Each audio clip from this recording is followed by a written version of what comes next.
దేవునికి కృతజ్ఞతలు. మరి వాక్యాన్ని ధ్యానం చేసుకుందాం.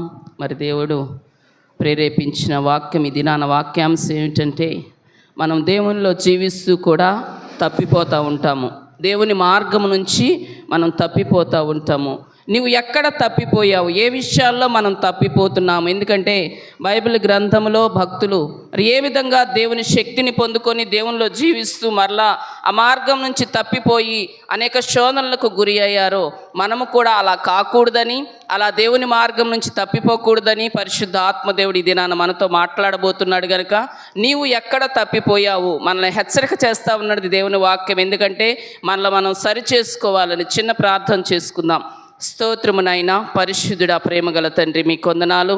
కృపగల దేవా, జాలిగల తండ్రి, మీ కొందనాలు అయా. ఈ పునరుద్ధాన దినమున తండ్రి, ఇప్పటి వరకు పాటల ద్వారా, ఆరాధన ద్వారా, సాక్ష్యముల ద్వారా మహిమ పొందిన దేవా, నీ కొందనాలు.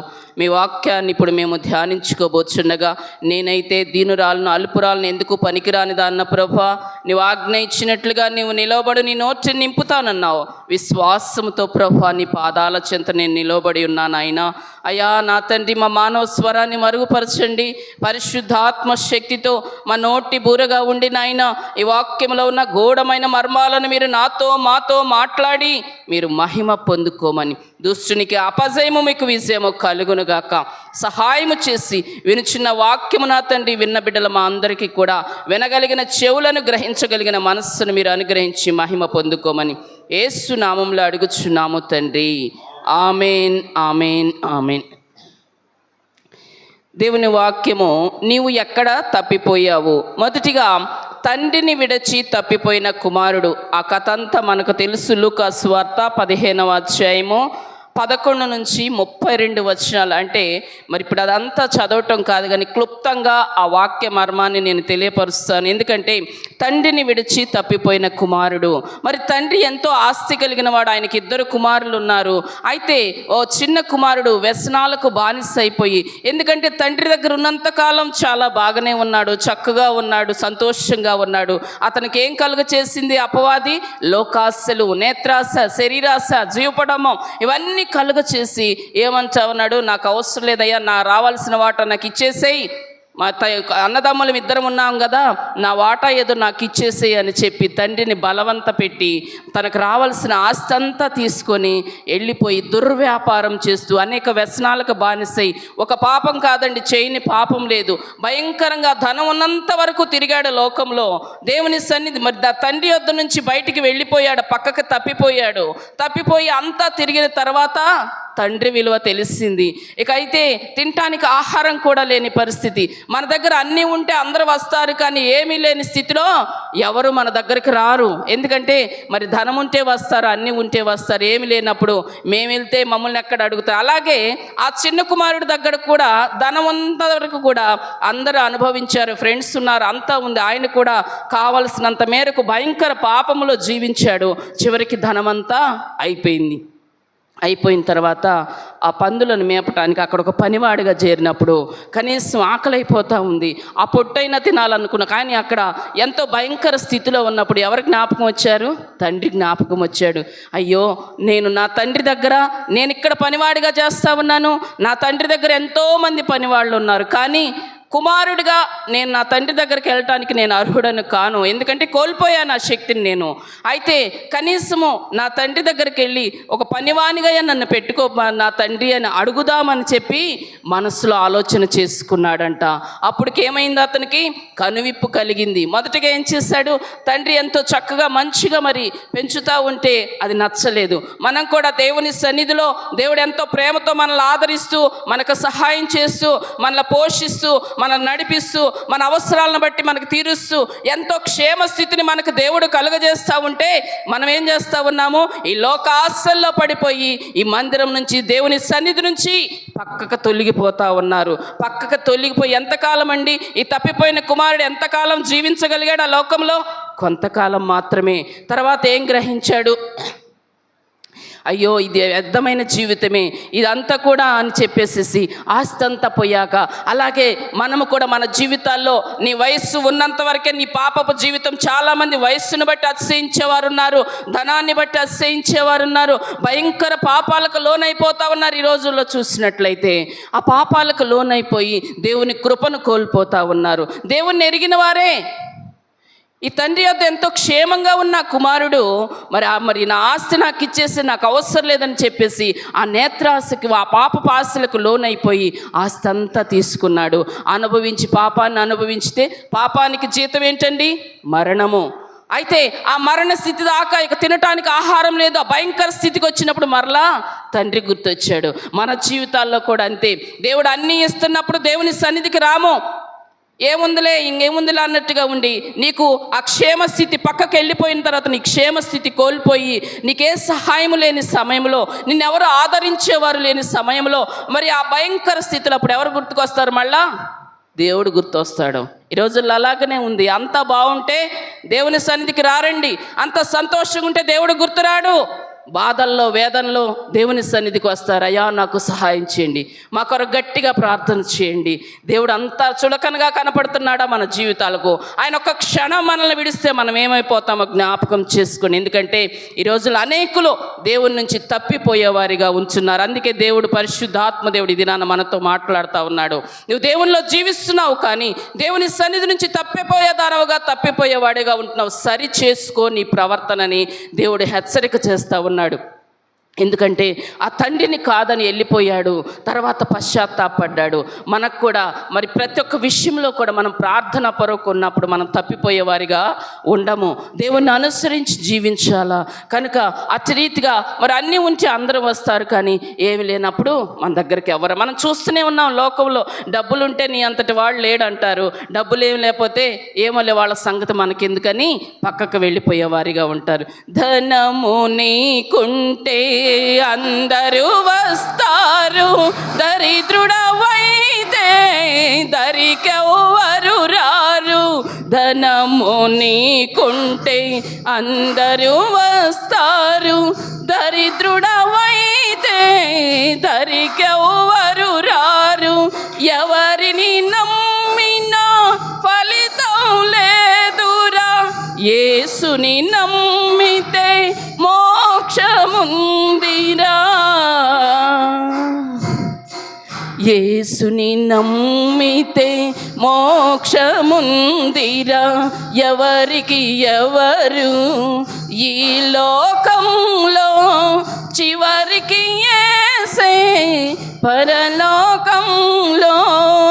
ఎవరికి ఎవరు ఈ లోకంలో. హల్లెలూయా. ఏమంటున్నాడు? ధనము నీకుంటే అందరూ వస్తారు, నువ్వు దరిద్రుడవైతే నీ దరికి ఎవరు రారు. కానీ ఎవరిని నమ్మినా కూడా ఫలితం లేదు, కానీ ఆ యేసయ్యను నమ్మితే నీకు మోక్షం ఉందిరా అని ఒక భక్తుడు బ్రతిమాలుతా ఉన్నాడు. కనుక మనం ఎవరిని నమ్మాలా? దేవుని నమ్ముకొని స్థిరంగా ఉండాలా. ఈ తప్పిపోయిన కుమారుడిలాగా మన జీవితాలు ఉండొద్దు, తప్పిపోయే స్థితిలో మన జీవితాలు ఉండొద్దు. కానీ అయా నీ సన్నిధిలో నా పాదము స్థిరపరచు ప్రభా, నా మనస్సును స్థిరపరచు ప్రభా. ఈ సాతానుడి లోకాశలు ఎన్ని చూపించినా, ఈ నేత్రాశలు ఎన్ని చూపించినా, ఈ ధనాపేక్ష ఎంత చూపించినా నాకొద్దు ప్రభు అని చెప్పి దేవుని కొరకు మనము స్థిరముగా నిలిచేవారిగా ఉండాలని దేవుని వాక్యం సెలవిస్తూ ఉంది. రెండవదిగా చూసినట్లయితే యోనా గ్రంథము 1వ అధ్యాయము,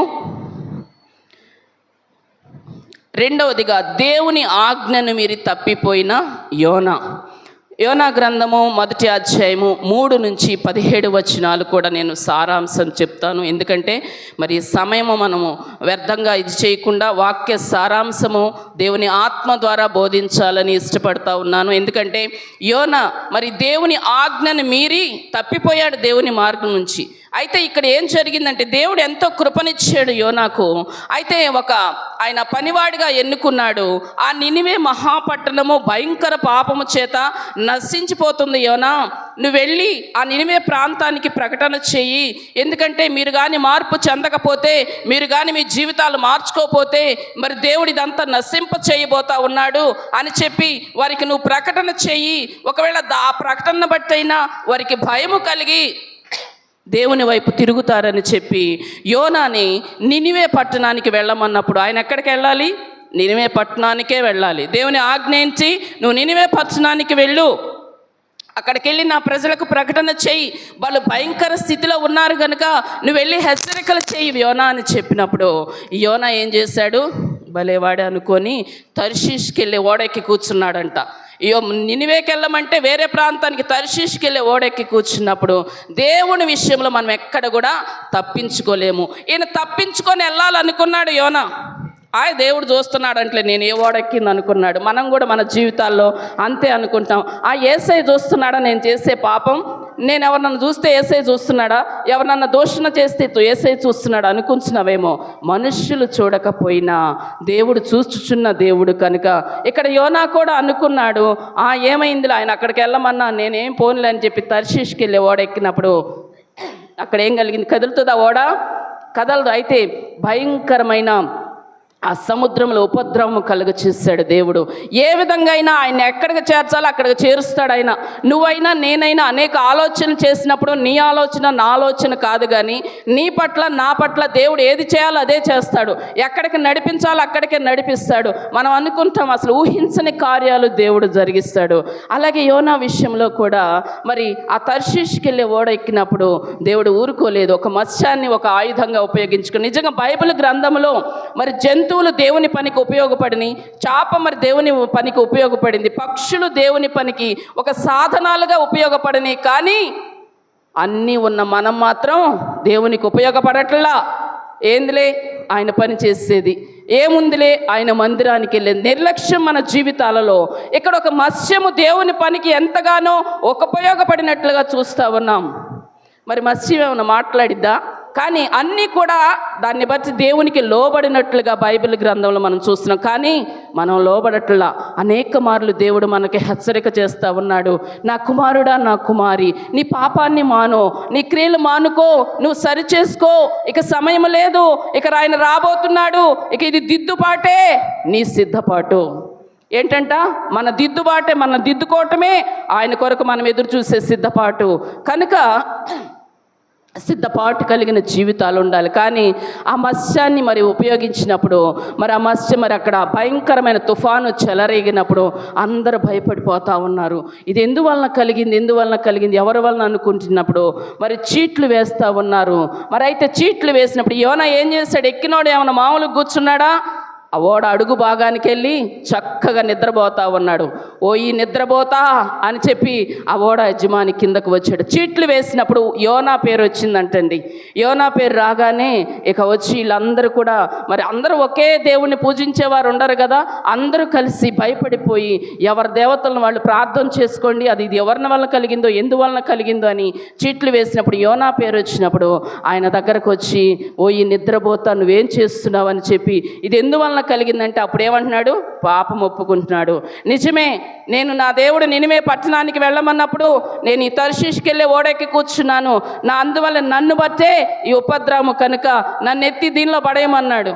ఆ సముద్రంలో పడేయమంటే వీళ్ళు భయపడుతున్నారు. వాము పడేస్తే ఒక ఆత్మ చనిపోతే దానికి ఎవరి దేవుడైనా మరి పాపమే కదా, మేము లెక్కప్ప చెప్పాలని చెప్పి దేవుణ్ణి ప్రార్థన చేసుకుని ఏమీ కాదు మీరు తీసి పడేయండి అన్నప్పుడు అప్పుడు మరి ప్రార్థన చేసుకొని ఎవరి దేవుళ్ళని వాడు ప్రార్థన చేసుకొని ఆ యోనాని ఎత్తి సముద్రంలో పడవేసినప్పుడు రెడీగా ఉంది నోరు తెరుచుకొని ఆ మత్స్యము. ఎందుకు? యోనాని మింగటానికి. అయితే చక్కగా ఆ కడుపులో పడిపోయింది, మత్స్యము కడుపులో పడిపోయాడు.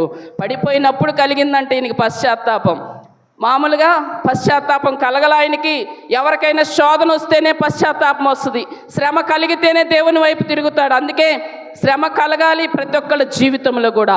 ఆ శ్రమ వెనుక మహామేలును ఆయన ఇవ్వబోతా ఉన్నాడు. కనుక అదేవిధంగా ఇక్కడ కూడా ఆ మత్స్యము కడుపులో 3 రోజులు ఉండి ఏం చేస్తున్నాడంట? ప్రార్థన చేస్తున్నాడు. ఏ స్థితి అండి కడుపులో అంటే? ఆ భయంకరమైన నాచు, ఎంతో భయంకర స్థితి. అట్లాంటి స్థితిలో కూడా ఇట్లా మరి ముడుచుకొని ప్రార్థన చేస్తున్నాడు. అయ్యా నేను తప్పిదం చేశా, నన్ను క్షమించయ్యా అని చెప్పి 3 రోజులు పశ్చాత్తాప ప్రార్థన చేయించాడు. ఎందుకంటే ఆ 3 రోజులు కూడా పశ్చాత్తాపం కలిగి ప్రార్థన చేశాడు చాప కడుపులో. మనం కూడా మరి ఉపవాస ప్రార్థన ఎంతో శ్రేష్టమైంది. ఆయనకు ఆహారం లేదు, 3 దినాలు ఉపవాసమే చాప కడుపులో. పశ్చాత్తాపడి ప్రార్థన చేసినప్పుడు తర్వాత 3 దినాలైన పిమ్మట ఆ నినివే ఒడ్డుకు తీసుకెళ్ళి ఆ చాప కక్కి పడవేసినప్పుడు ఆ ప్రాంతానికి వెళ్ళి సువార్తను ప్రకటించాడు. ఇదిగో నినివే పట్టణస్థులారా, మరి మీ పాపాలు మీ శాపాలు మీ భయంకరంగా ఉన్నాయి, మీ పరిస్థితి దుర్భరంగా ఉంది కనుక మరి దేవుడు ఈ ప్రాంతాన్ని నాశనం చేయబోతున్నాడు. మీరు సిద్ధపడండి, మీ పాపాలను ఒప్పుకోండి, మీరు ప్రార్థన చేసుకోండి, అడుక్కోండి దేవుణ్ణి అని అడిగినప్పుడు ప్రతి ఒక్కరు కూడా మరి భయపడిపోయి మరి చివరికి రాజు కూడా సింహాసనాన్ని విడిచి, ఆ ప్రాంత ప్రజలందరూ మాత్రమే కాక ఆ రాజు కూడా సింహాసనం విడిచి వచ్చి గోనె పట్ట కట్టుకొని మరి ఉపవాసం ఉంటూ ఈ మనుషులు మాత్రమే కాక జంతువులకు కూడా ఉపవాసం ఉంచారంట. ఎంత అద్భుతమండి! మనుషులే ఉండరు ఉపవాసాలు, జంతువులకు కూడా ఆహారం లేదు, నీళ్లు లేవు. అందరూ కూడా ఉపవాసం ఉండి ప్రార్థన చేసినప్పుడు దేవుడు గొప్ప కార్యం చేశాడు. అద్భుత కార్యం చేసి ఆ నినివే మీదకి రాబోతున్న కీడును నేను తప్పిస్తున్నాను, ఎందుకంటే నా ప్రజలు ఎంతో పశ్చాత్తాపడ్డారు కనుక ఆ కీడును నేను తొలగిస్తున్నాను అన్నప్పుడు నాకు కోపం వచ్చింది. నాకు తెలుసయ్యా నువ్వు ఏడవగానే వాళ్ళు నువ్వు కాపాడే దేవుడు అంతే, అందుకే నేను నినివేకి రాలేదు. ఏమంటున్నాడు? విసుగుపడతా ఉన్నాడు. ఈ భాగ్యానికి నన్ను ఎందుకయ్యా పంపించింది? నువ్వు వాళ్ళు ఏదో ఏడవగానే వెంటనే నేను కీడు రాని అంటున్నావు. నాకు తెలుసు ముందుగానే నువ్వు ఏడిస్తే ఓర్చుకోలేని దేవుడివి, నీ బిడ్డలు బాధపడితే ఓర్చుకోలేని దేవుడివి, నీ బిడ్డలు శ్రమ పడితే నువ్వు ఊరుకోలేవు ప్రభువా, కనుక నువ్వు ముందుగానే వీళ్ళకి ఏ కీడు రాకుండా చేస్తావని నాకు తెలుసు అని చెప్పేసి వ్యసన పడతా ఉన్నాడు. కానీ ఇక్కడ ఏం జరిగింది? ఆయన ఏం చేశాడు? తప్పిపోయాడు. ఒక ప్రాంతానికి వెళ్ళమంటే వేరొక ప్రాంతానికి వెళ్ళి దేవుని మార్గం నుంచి తప్పిపోయినట్లుగా మనం చూస్తా ఉన్నాం. మనం కూడా దేవుని సన్నిధిలో దేవుడు ఏదైతే చేయమంటాడో అదే చేయాలి, కానీ లేదు నా ఇష్టం నేను చేస్తానంటే అది అన్నిటికీ కూడా రాణించలేం. ప్రతి విషయంలో కూడా ప్రభువా నీ చిత్తం ఏమయ్యున్నదో నాయన ప్రార్థనా పూర్వకంగా మనం ఆయన మీద ఆధారపడాలా. ఆయన చిత్తానుసారంగా మనం జీవించినప్పుడు మనం సరైన మార్గంలో నడవగలం. లేదులే నా ఇష్టం నాది ఎట్ట జరిగేదంటే ఏమవుతుంది? భయంకరమైన మార్గంలో నువ్వు నడుస్తున్నట్లే. కనుక మరి అట్టి రీతిగా మరి యోనా కూడా దేవుడు చెప్పిన మార్గాన్ని విడిచి వేరొక మార్గానికి వెళ్ళినప్పుడు శ్రమ అనుభవించాడు. దేవుడు ఊరుకోడని నువ్వు అనుకుంటున్నావేమో, నేనేం కాదులే, నాకు లోకంలో జీవించినప్పుడే బాగుంది, ఏంది దేవుని మందిరానికి రావటం ఏంది, మరి ఎంతో జాగ్రత్తగా ఉండాలి, ఇవన్నీ నాకెందుకు వచ్చిన గోలా, నేను పక్కకి వెళ్ళిపోతావు అనుకుంటున్నావేమో. భయంకరమైన శ్రమలో పడతావు. జాగ్రత్త. దేవుని మార్గము ఎంతో ఆశీర్వాదకరమైన మార్గము, దీవెనకరమైన మార్గము. నువ్వు దేవుని సన్నిధికి వచ్చి రాత్రి మరి సేవకులు చెప్పారు ఏంటంటే దేవుని మందిరము ఆనందింపజేసే స్థలము. నువ్వు అనేక దుఃఖముతో, వేదనతో, బాధలతో, రోదనతో దేవుని సన్నిధికి వచ్చి ఇక్కడ మొరపెట్టినప్పుడు దేవుడు ఆ మొర ఆలకించి నిన్ను ఆనందింపజేస్తాడు. నీ దుఃఖమంతా ఇక్కడ కుమరించు, నీళ్లు కుమరించినట్లు దేవుని మందిరంలో నీ దుఃఖాన్ని కుమరించు. నీ బాధ ఏదైతే ఉందో దేవునికి చెప్పుకో. కానీ జనం అలా చేయట్లా.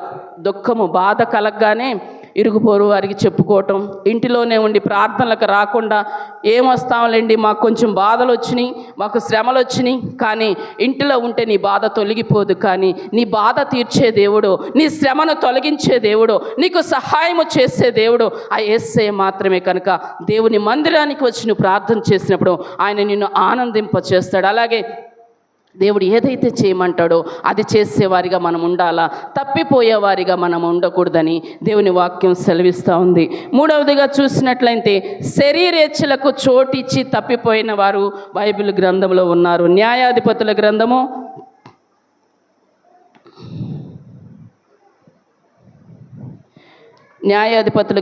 16వ అధ్యాయము 1 నుంచి 4 వచనాలు చదువుకుందాం. న్యాయాధిపతుల గ్రంథము 16వ అధ్యాయము. తరువాత సంసోను గాజాకు వెళ్ళి వేశ్యనొకతను చూచి ఆమె యొద్ద చేరెను. సంసోను అక్కడికి వచ్చునని గాజా వారికి తెలిసినప్పుడు వారు మాట పెట్టి రేపు తెల్లవారిన తరువాత అతని చంపుదమనుకొని పట్టణపు ద్వారమునొద్ద ఆ రాత్రి అంతయు పొంచి ఉండిరి. సంసోను మధ్యరాత్రి వరకు పండుకొని మధ్యరాత్రి లేచి పట్టణపు తలుపులను వాటి 2 ద్వారబంధములను పట్టుకొని వాటి అడ్డకర్రతోటి వాటిని ఊడబెరికి తన భుజముల మీద పెట్టుకొని హెబ్రోనుకు ఎదురుగానున్న కొండ కొనకు వాటిని తీసుకొని పోయెను. పిమ్మట అతడి షోరేకు లోయలో ఉన్న దెలీలా అను స్త్రీని మోహింపగా ఫిలిష్తీల సర్దారులు ఆమె యొద్దకు వచ్చి ఆమెతో, నీవు అతని లాలన చేసి అతని గొప్ప బలము దేనిలోనున్నదో మేమేలాగూ అతని గెలవచ్చునో తెలిసి కొనుము. మేము అతని బంధించి అతని గర్వము అణుపుదుము. చాలండి. ఇక్కడ సంసోను చాలా పరిశుద్ధాత్మ శక్తి కలిగిన వాడు. దేవుని శక్తిని పొందుకున్నాడు. ఎంతో దేవుని నామములో దేవుని ఆత్మ ద్వారా శూర కార్యాలు చేశాడు.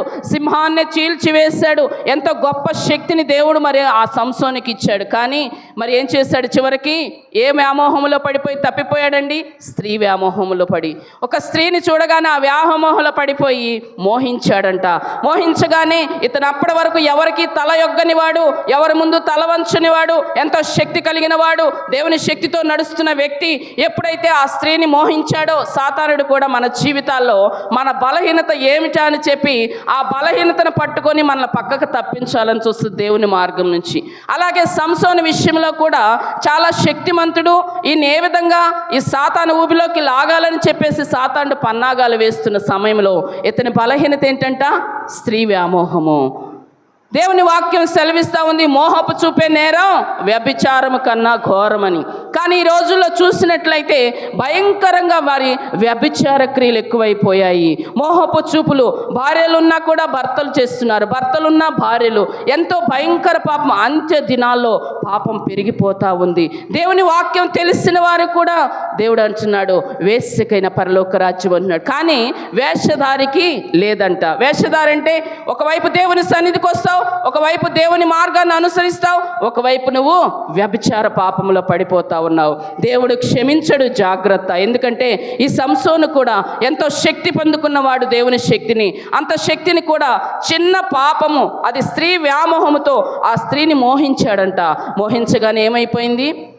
ఇక సాతానుడు వచ్చి ఆమెను అడుగుతున్నారమ్మా, నువ్వు చిన్నగా ఆయన బుట్టలో వేసుకొని ఆయనలో బలహీనత ఏదో ఆయన్ని మేము పట్టుకొని బంధించాలా, మాకు అసలు ఆయన చిక్కట్లేదు, నువ్వు చిన్నగా ఆయన లాలన మాటలతోటి. చాలామంది లాలన మాటలు చెప్పేవాళ్ళు ఉంటారు. ఎలా అంటే వాళ్ళ మాటలు తేనె కంటే మధురంగా ఉంటాయి అన్నమాట. చెప్తుంటే అసలు నిజంగా ఇంత మంచిదా, ఏమా ఇంత ప్రేమ కలిగిందా, అలా మనల్ని మైభ్య పెడతా ఉంటాయి అన్నమాట.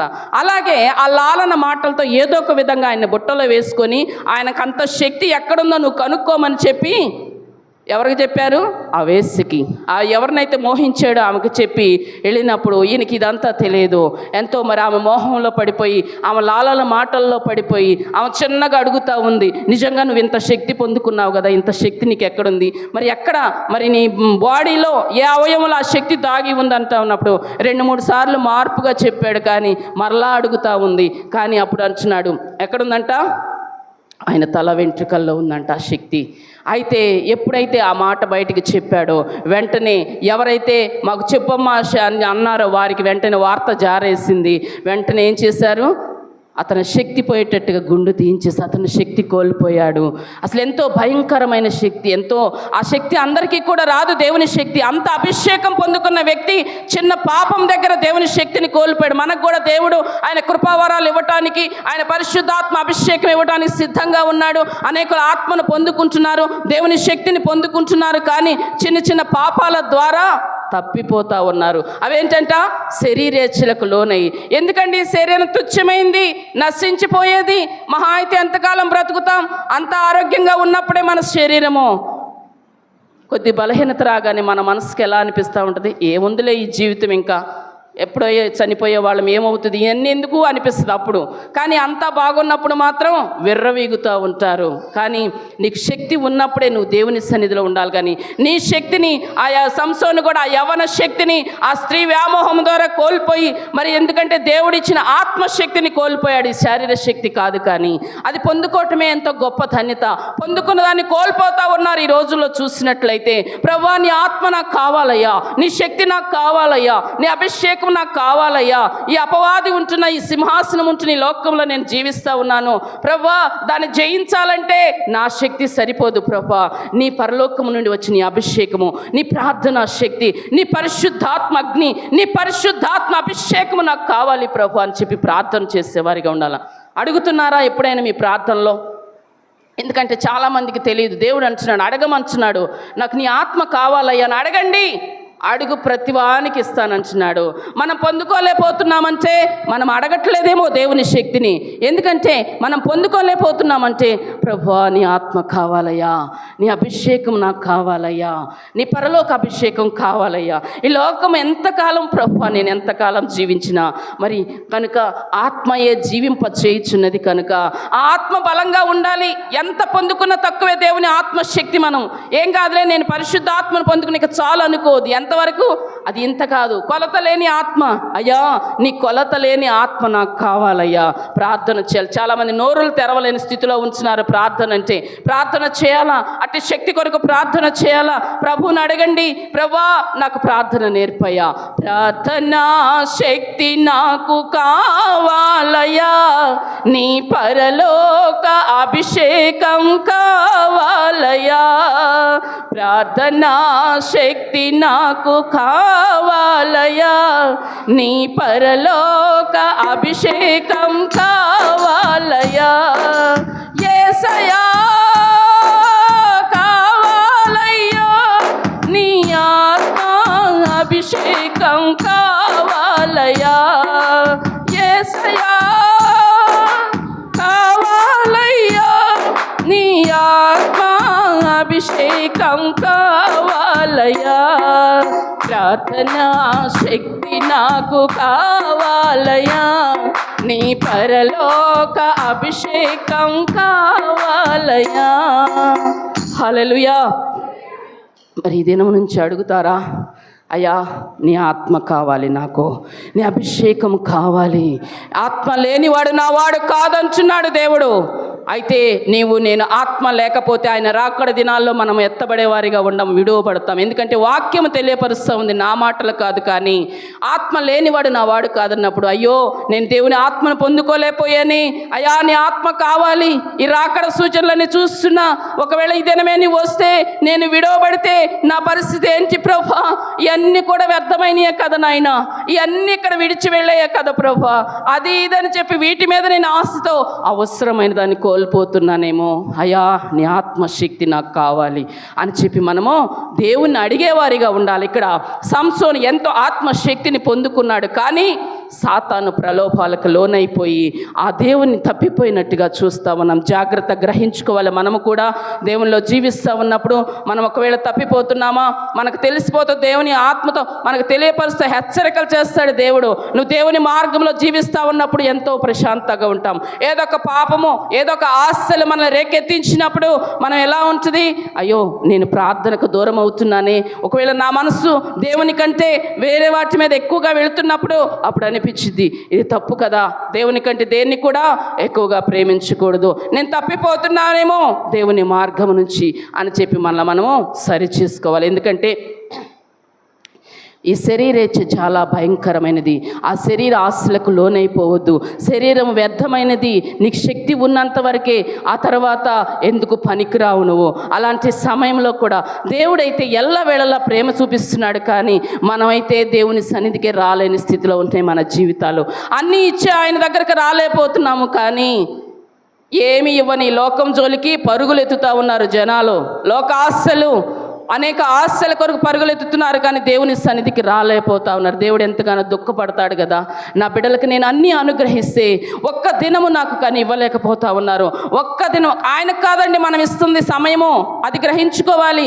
ఒక్క దినం దేవునికి ఇవ్వటం కాదు, నీ బాధల కొరకే, నీ శ్రమల కొరకే, నీ శోధనల కొరకే, నీ పాపాల కొరకే, నువ్వు అన్ని వారమంతా కూడా చేసిన పాపాలు, దోషాలు, అతిక్రమ క్రియలను బట్టి 7వ దినం మన దేవుని మందిరానికి వచ్చి, అయ్యా నేను తెలుసో తెలియక పాపం చేశా, నన్ను క్షమించయ్యా, నాకు సహాయం చేయి ప్రభువా, నీవు తప్ప నన్ను ఎవరు రక్షించేవాళ్ళు లేరు అని చెప్పి పశ్చాత్తాపడి నువ్వు దేవుని సన్నిధిలో ఎప్పుడైతే ప్రార్థన చేస్తావో దేవుడు నీ ప్రార్థన ఆలకించి క్షమించే దేవుడు.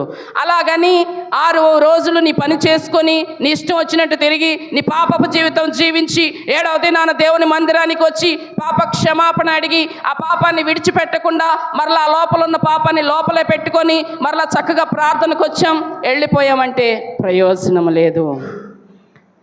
ఎందుకంటే పాపాన్ని ఒప్పుకొని విడిచిపెట్టాలా. ఒప్పుకుంటున్నావు, మరలా సోమవారం నుంచి మరలా శనివారం వరకు మరలా యథాస్థితిగా జీవిస్తున్నప్పుడు దేవుడు క్షమించడండి.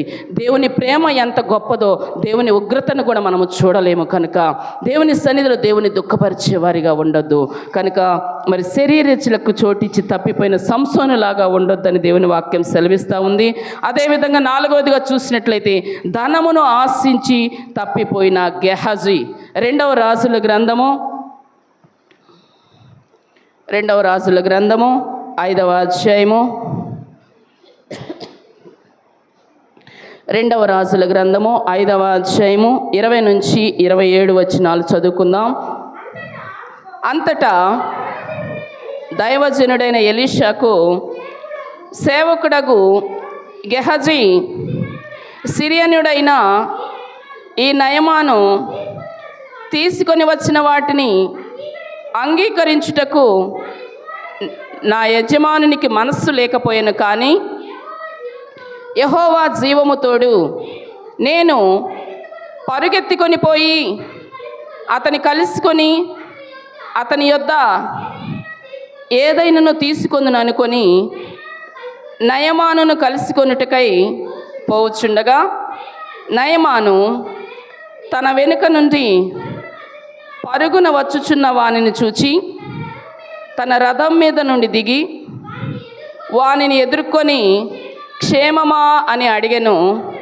అతడు క్షేమమే అని చెప్పి నా యజమానుడు నా చేత వర్తమానం పంపి ప్రవక్తల శిష్యులలో 2 యవ్వనులు ఎఫ్రాయిము మన్యము నుండి నా యొద్దకు ఇప్పుడే వచ్చిరి కనుక నీవు వారి కొరకు 2 మణుగుల వెండియు 2 దుస్తుల బట్టలను దయచేయమని సెలవిచ్చుచున్నాడనెను.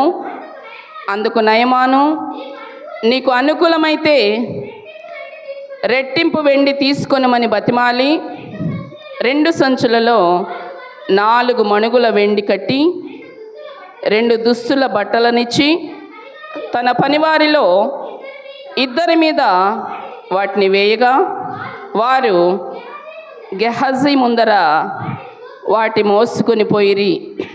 మెట్ల దగ్గరకు వారు రాగానే వారి యొద్ద నుండి గెహజీ వాటిని తీసుకొని ఇంటిలో దాచి వారికి సెలవీయగా వారు వెళ్ళిపోయిరి. అతడు లోపలికి పోయి తన యజమానుని ముందర నిలువగా ఎలీషా వానిని చూచి గెహజీ నీవెచ్చటి నుండి వచ్చితివని అడిగినందుకు వాడు నీ దాసుడనైన నేను ఎచ్చటికి పోలేదనెను. అంతటా ఎలీషా వానితో ఆ మనుష్యుడు తన రథము దిగి నిన్ను ఎదుర్కొనుటకు తిరిగి వచ్చినప్పుడు నా మనస్సు నీతో కూడా రాలేదా? ద్రవ్యమును వస్త్రములను ఒలివ చెట్ల తోటలను ద్రాక్ష తోటలను గొర్రెలను ఎడ్లను దాసదాసీలను సంపాదించుకొనుటకు ఇది సమయమా? కాబట్టి నయమాను కలిగిన కుష్టు నీకును నీ సంతతికిని సర్వకాలము అంటిండునని చెప్పగా వాడు మంచు వలె తెల్లనైన కుష్ఠము కలిగి ఎలీషా ఎదుట నుండి బయటికి వెళ్ళెను. హల్లెలూయా. ఇక్కడ వాక్య సారాంశం ఏమిటంటే, ఎలీషా ప్రవక్త ఉన్నాడు. అయితే నయమానుకు కుష్ఠరోగము కలిగింది. నయమానుకు కుష్ఠరోగము కలిగినప్పుడు ఎలీషా ప్రవక్త దగ్గరకు మరి వచ్చినప్పుడు ఆ కుష్ఠము స్వస్థత కలిగింది. అయితే మరి మేలు కలిగిందని చెప్పి అతను కలిగిన దానిలో ఆ ఎలీషా ప్రవక్తకు మరి ఆయన కొంత మరి కానుకగా తెచ్చినవి, అయ్యా మరి నాకు ఎంతో భయంకరమైన కుష్ఠం నుంచి విడుదల కలిగింది, నేను కృతజ్ఞతగా ఇవి ఇస్తున్నాను, తీసుకో అవని చెప్పినప్పుడు ఆయన అన్నాడు, లేదు లేదు నాకు అవసరం లేదు అని చెప్పేసి ఆయన దేవుని పని యథార్థంగా చేస్తూ, నీ వెండి వద్దు, నీ సొమ్ము వద్దు, నీ ధనము వద్దు, నాకు కలిగిందే యేసు నామములో నేను ఉచితంగా నాకు దేవుడిచ్చిన కృపను నీకు ఇచ్చాను, అంతేకాని నాకు అవసరం లేదని చెప్పినప్పుడు అతని దగ్గర పనివాడుగా ఉన్న గెహజీకి ఏం కలిగింది? ఆశ కలిగింది. అయ్యో ఇంత వెండి, ఇంత బంగారం, ఇంత ఆస్తిపాస్తులు ఇవన్నీ మరి నా యజమానుడు వద్దంటున్నాడే, నా యజమానికి తెలియకుండా నేను వెళ్ళి ఆయన తెమ్మంటున్నాడని చెప్పి నేను తీసుకుంటానని చెప్పి పరిగెత్తుకొని వెళ్ళి ఏమంటున్నాడు నయమాన్ దగ్గరికి. పరిగెత్తుతున్నప్పుడు ఆ నయమాను చూసి దిగి ఎదురుగా వచ్చి ఏంటి అన్నప్పుడు, అయ్యా మరి నా యజమానుడు ఇవి తీసుకొని రమ్మన్నాడు అని చెప్పినప్పుడు, మరి నువ్వు అడిగిన దానికంటే కూడా రెట్టింపు ఇచ్చి పంపినప్పుడు ఏం చేశాడు? గబా తీసుకొని వచ్చి ఇంట్లో దాచిపెట్టుకొని ఎలీషాకు తెలియకుండా, తన యజమానికి తెలియకుండా ఆ లోక భోగం అంతా కూడా తెచ్చుకొని లోపల దాచిపెట్టుకొని ఎరగనట్టు వచ్చాడు. దేవునికి మరుగైనది ఏదైనా ఉందా? ఆయన దేవుని ప్రవక్త. ఒకవేళ అనుకోవచ్చు వీళ్ళకి ఏం తెలుసులే అని, దేవుడు అన్నీ కూడా ఆత్మల వివేచన వరాన్ని ఇస్తాడు. నువ్వు ఒకవేళ చెప్పకపోయినా నీ మనసులో ఏముందో, నువ్వేమి చేయాలనుకుంటున్నావో సమస్తము కూడా దేవుడు ఎరిగి ఉన్న దేవుడు. అలాగే ఈ నయమాను విషయంలో కూడా కలిగిన మేలును వచ్చి ఆ ఎలీషా మరి వద్దు నీ సొమ్ము అన్నప్పుడు, ఈ గెహజీ అయితే ఆ పాపిష్టి సొమ్ము కొరకు ఆశపడ్డాడు. ఆశపడి ఏం చేస్తా ఉన్నాడు? నా చూస్తున్నాడు అంటే ఆయన ఎక్కడో ఉన్నాడు, నా యజమాని మెదలకొని తీసుకొని నా ఇంట్లో దాచిపెట్టుకొని వస్తాను అనుకో, అదంతా తీసుకెళ్ళి ఇంట్లో దాచిపెట్టుకొని ఎరగనట్టు వచ్చాడు. అడుగుతున్నాడు ఎలీషా, నువ్వు ఎక్కడికి వెళ్ళి వస్తున్నావంటే, నేను ఎక్కడికి పోలేదంటే, ఏ ఎలీషా నువ్వు వెళ్ళి అవి తీసుకుంటున్నప్పుడు నా మనసు నీతో రాలేదా? ఒకవేళ నేను ఇక్కడున్నానేమో, నాలో ఉన్న దేవుడి ఆత్మ, నాలో ఉన్న అభిషేకము నీతో కూడా వచ్చింది, నా దేవుడు సమస్తము నీ గురించి నాకు తెలియపరిచాడని చెప్పి ఏం శిక్ష విధించాడండి? నయమానుకైతే ఒక్కడికే కుష్ఠవ్యాధి. ఈ గెహజీకి ఏం చేశాడు? నువ్వు చేయకూడదన్న తప్పు చేసి ఈ ధనము ఆశించి ఈ పాపము చేశావు కనుక ఆ నయమానికి ఏదైతే తెల్లటి కుష్ఠరోగం కలిగిందో ఆ కుష్ఠు నీకు నీ ఇంటి వారికి సర్వకాలము కూడా ఉంటుందని మరి వాక్కును ఇచ్చాడు. ఏం జరిగింది? ఆమేనన్నాడు యేసయ్య. సేవకుల ద్వారా దేవుడు మాట్లాడుతూ ఉంటాడు. అలాగే ఇక్కడ అన్నప్పుడు ఆ నయమానుకు కలిగిన కుష్టు ఆయనకి, ఆయన బిడ్డలకు సర్వకాలం అందరికీ కూడా ఒక్కడితో పోయేది, కుటుంబం అంతా తెచ్చిపెట్టుకున్నాడు. మనము కూడా ఆ ధనానికి ఆశపడి ఇలాంటి పాపపు జీవితాలు జీవిస్తున్నామేమో. ఆ ధనం ఎంతకాలం అండి? కొద్ది కాలమే. ఈ గెహజీ కూడా అబ్బా ఇంత వెండి తెచ్చాడు కదా, ఇంత బంగారం తెచ్చాడు, అసలు నా యజమానుడు వద్దంటున్నాడు, నేను కూడా ఆయన పనివాడినే కదా, నేను తీసుకెళ్ళి దాచిపెట్టుకుందామని చెప్పేసి దాచిపెట్టుకొని ఎరగనట్టు వచ్చాడు. దేవునికి మరుగైనది ఏదీ లేదు. దేవుని సేవకులకు కూడా దేవుడు తెలియపరుస్తూ ఉంటాడు.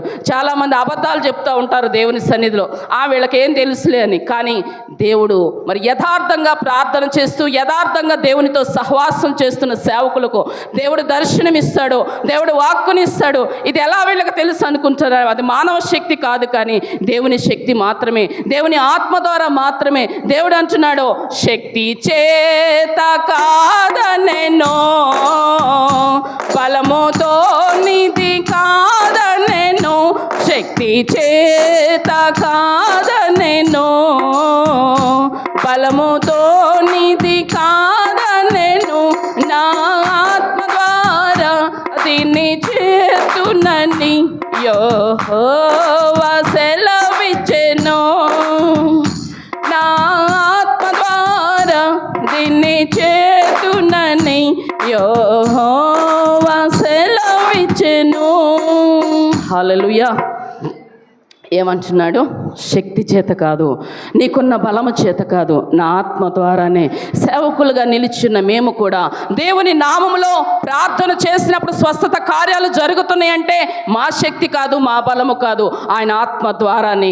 దేవుని నామములో మేము ప్రార్థన చేసినప్పుడు దురాత్మలు పారిపోతున్నాయంటే మాలో ఏ శక్తి లేదు, శక్తి కలిగిన యేసయ్య నామము ద్వారానే. కనుక ఆయన అభిషేకము ద్వారానే. కనుక ఇది ఎవరిని వల్ల కలగలేదు. కానీ మనము గర్వించకూడదు ఏ విషయంలో కూడా. ఎక్కడ కూడా దేవుని సేవకునికి అంత ఆత్మశక్తిని, మరి ఎలీషా ప్రవక్త రెండంతల అభిషేకం కలిగిన వ్యక్తి అయితే ఆయనకి దాచిపెట్టాలనుకున్నాడు గెహజీ.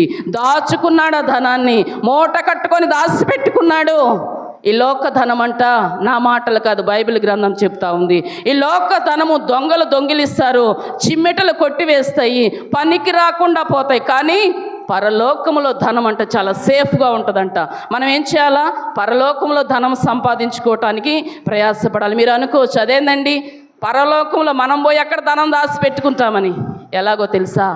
నువ్వు దేవుని సన్నిధికి వస్తా ఉన్నప్పుడు నీవు రక్షించబడిన రీతి, నువ్వు తెలుసుకున్న దేవుని గురించి, మరి నువ్వు పొందిన మేలును బట్టి నీకు తెలిసిన స్వార్థ నువ్వు ఇతరులకు తెలియపరిచి ఒక ఆత్మను దేవుని సన్నిధికి నడిపించావంటే, ఒక ఆత్మ నీ ద్వారా రక్షించబడిందంటే పరలోకంలో నీ ధనం అధిమవుతుంది. ఆయన అడుగుతాడు అక్కడ, రేపు మన తీర్పు దినం ఒకటి ఉన్నది కదా అమ్మా, భూలోకంలో మరి ఎన్ని బిల్డింగులు కట్టించావు, ఎంత ఆస్తి సంపాదించావు, ఎంతమంది బిడ్డలను కన్నావు, ఇవన్నీ అడగడండి. ఏమంటాడు?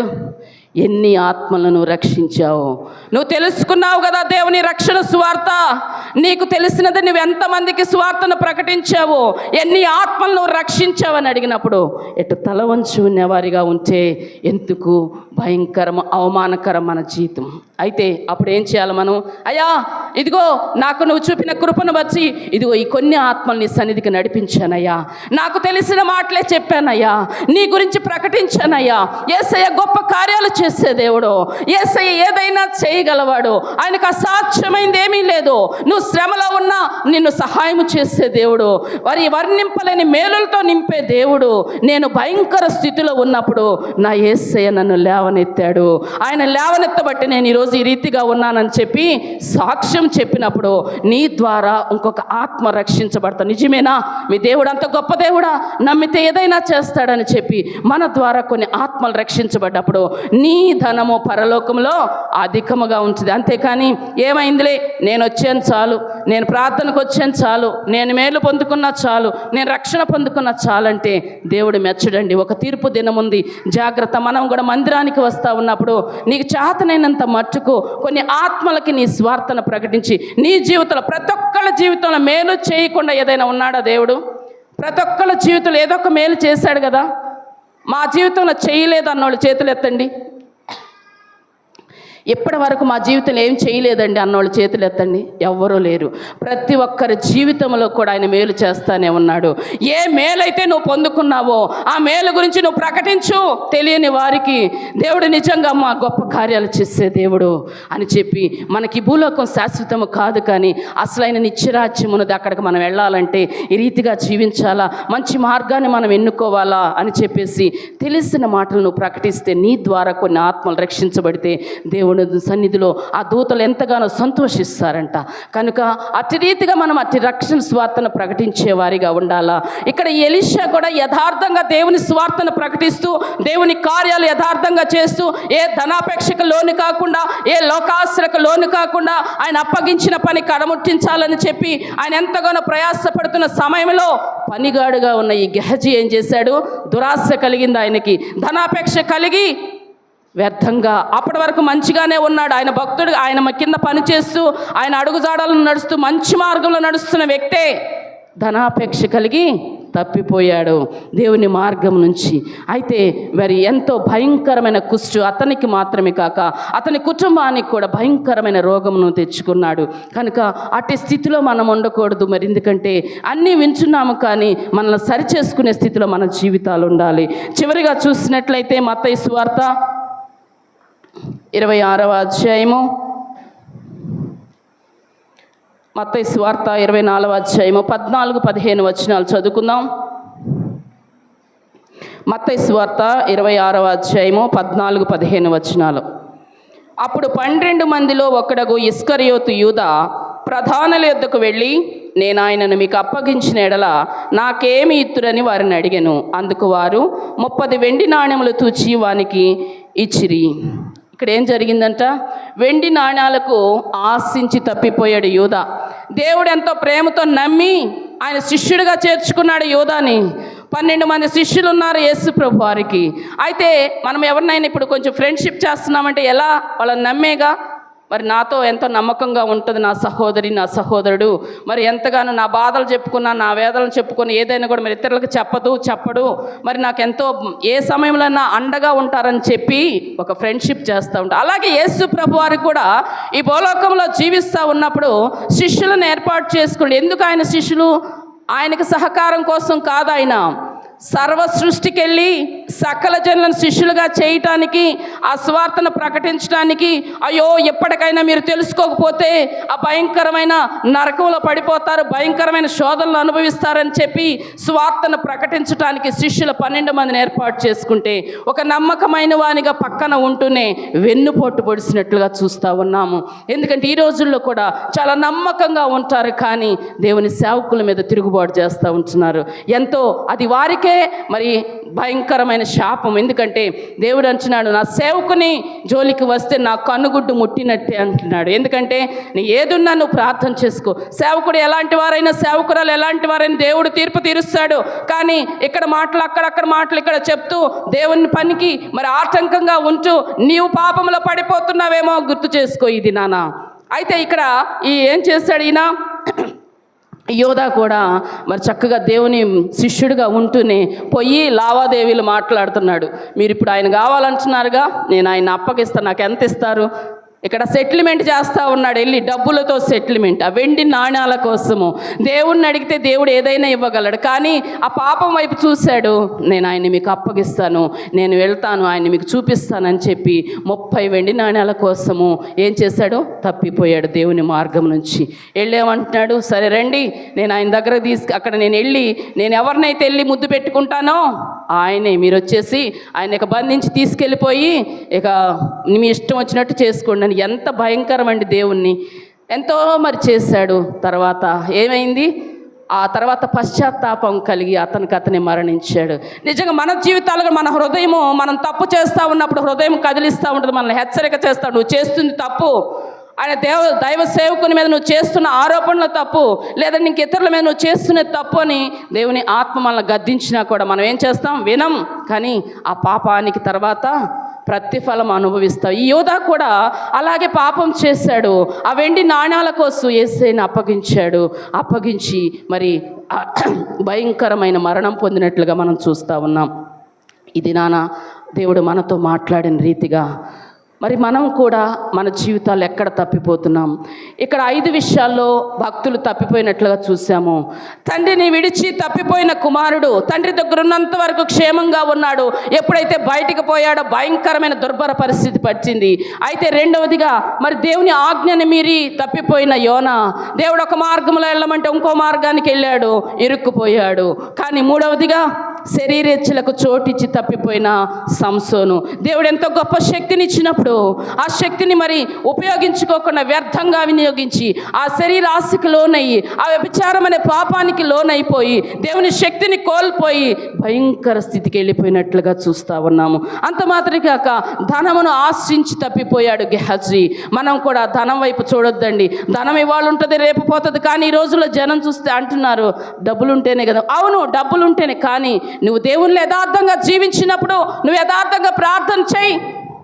ఏమంటున్నాడు దావీదు? అయ్యా, అధికంగా ధనం నాకొద్దు, అసలు లేకుండా అడుక్కునే స్థితి నాకొద్దు ప్రభా, ఏ దినముకు ఆ దినము ఆహారం నాకు దయచేయమంటున్నాడు. ఎందుకంటే ఒకవేళ అధికంగా నువ్వు ఇస్తే నా కన్నులు పొరలు గమ్మి యెహోవా ఎవడని నేను అంటానేమో. ఒకవేళ ఏమీ లేకుండా నాకు ఉంచినట్లయితే నా అవసరాల కోసం దొంగతనం చేసి నీ ఆజ్ఞను అతిక్రమిస్తానేమో. అలాంటి 2 పరిస్థితులు నాకు వద్దు ప్రభా, ఏ దినముకు ఆ దినం ఆహారం నాకు దయచేయమని. అలాగే మనం కూడా అది చాలు నువ్వు యథార్థంగా దేవుని మీద ఆధారపడినప్పుడు, ఎప్పుడైతే మేము కూడా ఈ సేవలోకి వచ్చిన మొదట్లో ఈ వాక్యాన్ని ఆధారము చేసుకొని ఎప్పుడు ఈ రోజు కూడా అప్పుడు అదే ప్రార్థన, ఇప్పుడు అదే ప్రార్థన, ప్రభా అధికంగా ధనం మాకు వద్దయ్యా, అసలు లేని స్థితి వద్దు ప్రభా. ఎందుకంటే ఒకవేళ అడిగితే వాళ్ళు దేవుని నమ్ముకున్నారు, వాళ్ళకి తినడానికి కూడా లేదని హేళన చేస్తారయ్యా. ఇలాంటి స్థితిలో వద్దు, మాకు ఏ దినం కాదినం ఆహారం చాలంటే దేవుడు ఈ రోజు వరకు కూడా మమ్మల్ని పోషిస్తున్నాడు. దేవుడు ఏ మనుషులు మాకు సహాయం చేయలేదు, కానీ దేవుడు ఎన్నో శ్రమల తర్వాత, ఎన్నో భయంకరమైన శోధనలు అనుభవించాము, సేవలోకి వచ్చిన తర్వాత ఎన్నో అవమానాలు భరించాము. అయినా కూడా చావైనా క్రీస్తే బ్రతుకైనా క్రీస్తే అని దేవుని కొరకు నిలబడినప్పుడు ఈ రోజు కూడా తెలియని వారు అనుకోవచ్చు, వీళ్ళ దగ్గర ఏదో ఉంది, ఎంతో ఉంది. ఏమీ లేదు మా దగ్గర, దేవుడు మాత్రమే ఉన్నాడు. హల్లెలూయా. ఎందుకంటే ఏమీ లేకపోయినా ఆయన ఉన్నాడు కాబట్టే ఈ రోజుకి అదే ప్రార్థన. కానీ దేవుడు ఈ రోజుకి కూడా మమ్మల్ని, ఇప్పుడు ఏదన్నా సమస్య వచ్చినా పట్టుమని 10,000 ఉండవు, కానీ ఏదన్నా వచ్చినప్పుడు మోకరించి ప్రార్థన చేసినప్పుడు ఎవరి ద్వారా సహాయం చేయాలో దేవుడు ఆ ద్వారా సహాయం చేస్తూ ఉన్నాడు. నిజంగా భలే ఆశ్చర్యం అనిపిస్తూ ఉంటుంది. ప్రభువా, ఇంత గొప్ప దేవుడు నాయన, అడిగిన వెంటనే సహాయం చేసే దేవుడు, అది చాలు నాయన ఆ స్థితి మాకని అడుగుచున్నాం. ఎందుకంటే అటు స్థితిలో దేవుడు ఈరోజు కొంచెం మీరు కూడా మరి దేవుని సన్నిధిలో ధనాన్ని ఆశించి మనం తప్పిపోయేవారిగా ఉండొద్దు, కానీ దేవుని కొరకు మనం జీవిస్తూ యథార్థంగా ఉన్నప్పుడు దేవుడు ఎంతగానో నీకేది అవసరమో నువ్వు దేవుణ్ణి అడుగు, దేవుడు ఇస్తాడు. కనుక మరి దేవుని మందిరంలో నుంచి, దేవుని సన్నిధిలో నుంచి మనం తప్పిపోయేవారిగా ఉండకూడదని, మరి వాక్యాన్ని విన్న మనము ఏ పాపంలో పడిపోకుండా మనం సరిచేసుకుంటూ దేవుని మనం అప్పగించుకొని దేవుని మార్గంలో నడుద్దాం. దేవుని రాకడకు సిద్ధపాటు కలిగి మనం జీవిద్దాం. దేవుడి కొద్ది మాటలు మన హృదయంలో భద్రపరచునుగాక. ఆమేన్.